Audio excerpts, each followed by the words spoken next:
اهلا بيكم في فيديو جديد. النهارده هنتكلم على مشكله بتواجه معظم الناس اللي بتربي طيور زينه. المشكله دي شائعه جدا وموجوده خصوصا عند الناس اللي هي لسه مشتريه طيور زينه جديد. المشكله ايه؟ المشكله ان هي الطيور متعوده من صغرها ما بتاكلش غير حبوب، فلما انت تيجي تقدم لها اي نوع من انواع الخضار العصفور ما بياكلهاش. والمشكلة دي بتقابل ناس كتير جدا وبيقولوا حاولنا بكذا طريقة اللي احنا ندي للعصفور بتاعنا خضار، ولكن للأسف ما بياكلش الخضار. في الفيديو ده هقول لك كذا طريقة تحاول تخلي العصفور يعتاد فيها على أكل الخضروات، لأن أكل الخضروات مفيد جدا للطيور، لأن بيمدوا بفيتامينات ومعادن مش موجودة في الحبوب، فبيبقى لازم تعود عصفورك على أكل الخضار. يلا بينا نبدأ الفيديو. يلا بينا. اول حاجه هنتكلم عليها نوع القفص اللي عندك ايه. الطريقه اللي انا هقولها لكم دي بتنفع لاي طيور كوكتيل، كناري، اي نوع من انواع الطيور، فيشر، روز. نفس الطريقه اللي هنعملها للبادجي هي اللي هتتعمل لايا كان نوع الطيور ايه. اول حاجه زي ما بقول لك تعرفها هي نوع القفص اللي عندك ايه. يا ترى نوعه فيه اكلتين خارجيتين زي اللي قدامك دلوقتي، ولا القفص اللي عندك في اكاله واحده انت اللي بتحطها بايدك؟ طيب لو كان القفص عندك اكاله واحده وانت اللي بتدخله الاكل بايدك هتعمل ايه؟ الاكاله دي انت متعود ان انت بتحط للبادجي فيها الحبوب المعتاده، سواء بالكم او فلارس او دنيبه او ايا كان اسمها ايه في بلدك. خلطه الحبوب دي هي اللي العصفور متعود عليها وهي دي اللي هو بياكلها.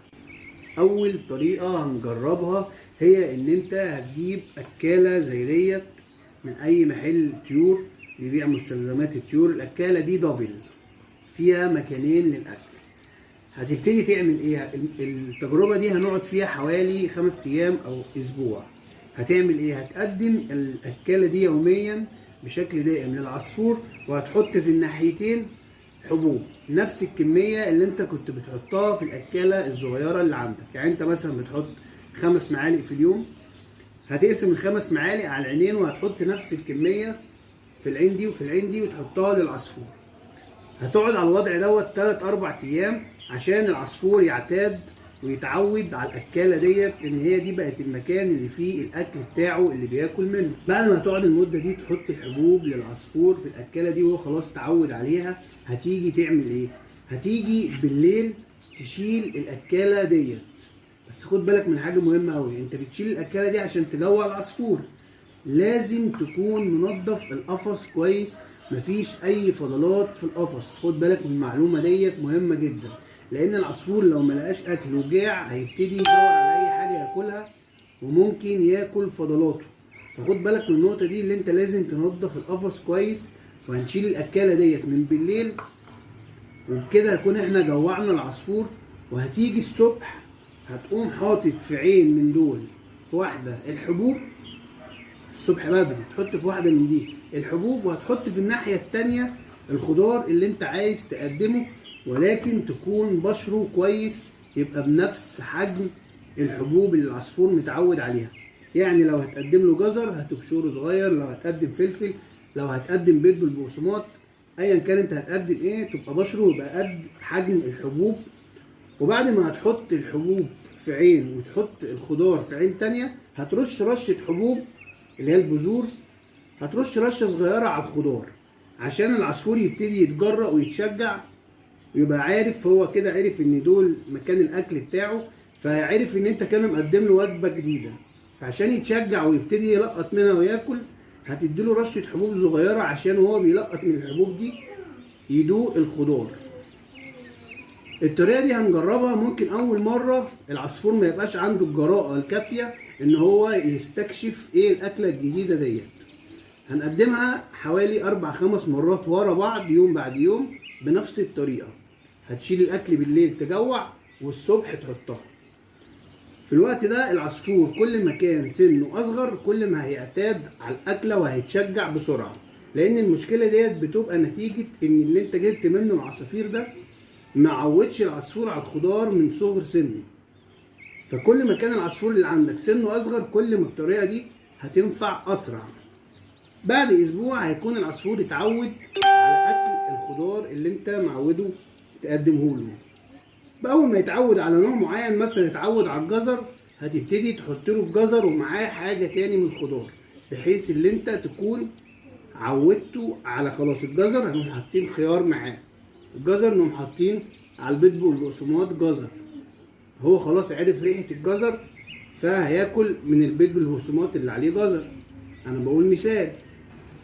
دي كده كانت طريقه، وان شاء الله بعد اسبوع ما تملش، يوم بعد يوم هتلاقي العصفور اتعود ياكل عندك الخضار. الطريقه التانيه، لو كان القفص عندك زي ما قلنا باكلتين خارجيتين، في الحاله ديت هتخلي واحده للحبوب وواحده للخضار. هتفضل تحطهم 3 ايام، هنا حبوب وهنا خضار. في اليوم الثالث هتحط بتاعه الخضار مكان بتاعه الحبوب وتشيل الحبوب. اقولها لك تاني، هنقعد 3 ايام، هتحط في واحده حبوب وفي واحده خضار اول يوم، وتاني يوم هتيجي في اليوم الثالث هتعكس بينهم، هتخلي مكان الخضار تحطها مكان الحبوب والحبوب تحطها مكان الخضار، واليوم الرابع هتقوم شايل بتاعه الحبوب وتحط بتاعه الخضار بس. انت بتعمل ايه؟ انت بتعود العصفور ان الاتنين دول بيبقى فيهم اكل، سواء مكانها هنا او مكانها هنا، دي فيها اكل ودي فيها اكل. وهتيجي في اليوم الرابع هتقوم شايل الحبوب، هو هيجوع برضو زي ما بقول لك، لازم تهتم بنظافه القفص عشان ما ياكلش فضلاته. فاول ما يجوع هيبتدي يتشجع عشان يستكشف الاكاله اللي انت حاططها. دي كانت الطريقه الاولى. الطريقه الثانيه اللي انت هتخلي الخضار موجود باستمرار جوه القفص عشان العصفور يتعود عليه. ازاي؟ مثلا انت هتحط جزر، هتقطع شريحه بالطول من الجزره وهتحطها تعلقها في القفص بمشبك مثلا او باي حاجه، بحيث ان هي تفضل موجوده على طول جوه القفص عشان العصفور يتعود عليها ويعتاد على شكلها وما يقلقش منها، وبالتالي هيبتدي يحاول يستكشفها، خصوصا اول ما يكون حس بالجوع. يعني اول ما انت العصفور يخلص الاكل بتاعه وانت متعود مثلا اللي انت بتغير له اكل كل يوم الصبح، هتيجي في يوم الصبح ما تغيرش اكل بس ما تشيلش الاكاله، هتخلي الاكاله موجوده زي ما هي بالقشور اللي فيها. هو هيحاول يستكشف الخضار اللي موجود بقاله كام يوم في القفص فيبتدي ياكل منه. اول ما يبتدي يدوقه ويحبه هتلاقي هو بعد كده يتعود على اكل الجزر دوت وهياكله طبيعي جدا.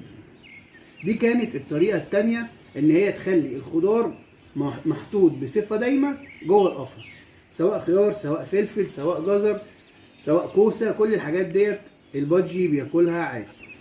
طريقه تقديم الخضار بقى ايا كان هتقدمه لنوع الطيور ايه، لازم تغسل الخضار كويس وتبشره حلو، والجزر تقشره الاول بالمقشره قبل ما تبشره، وتبشر على اصغر حاجه في المبشره بحيث ان هي تبقى قد حجم الحبوب ويتحط. ده بالنسبه للخضار. بالنسبه للبيض بالبقسماط كنا عملنا فيديو بطريقه تحضير بيض بالبقسماط زائد جزر للطيور، هتلاقيها على القناه هنا، وهسيب لك اللينك بتاعها في الوصف تتفرج على الفيديو. دي كل الطرق اللي متاحه عشان تخلي عصفورك يعتاد على اكل الخضار. مش عايزك تزهق وعايزك تستمر لمده اسبوع او 10 ايام على الطريقه الاولى او الطريقه الثانيه. لازم تعود عصفورك على اكل الخضروات عشان ده هيمده بفيتامينات ومعادن كتير مش موجوده في الحبوب. وعشان كده بنقول لما تيجي تشتري عصافير او طيور زينه بشكل عام لازم تتاكد ان هي متعوده بتاكل خضار ولا لا، لان ده ممكن بعد كده يدخلنا في مشاكل صحيه كبيره للعصفور منها التسييف، وطبعا احنا مش عايزين نقع في المشاكل ديت.